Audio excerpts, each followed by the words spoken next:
قرآن کریم اللہ کی سچی کتاب ہے۔ سورۃ البقرہ آیت نمبر 23 اور 24 میں یہ بات بتائی گئی ہے کہ قرآن کریم اللہ ہی کا کلام ہے۔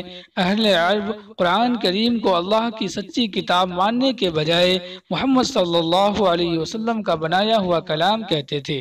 اللہ تعالی نے ان کو صاف اور واضح الفاظ میں فرمایا، اگر تم کو قرآن کے اللہ کا کلام ہونے کے بارے میں شک ہے تو قرآن جیسی ایک چھوٹی سی صورت ہی بنا کر لے آؤ اور اللہ کے علاوہ جس کی مدد حاصل کرنا چاہو کر لو۔ مگر وہ اپنی فصاحت و بلاغت اور زبان دانی پر ناز کرنے کے باوجود آج تک اس بات کا کوئی جواب نہیں دے سکے اور نہ آئندہ دے سکیں گے۔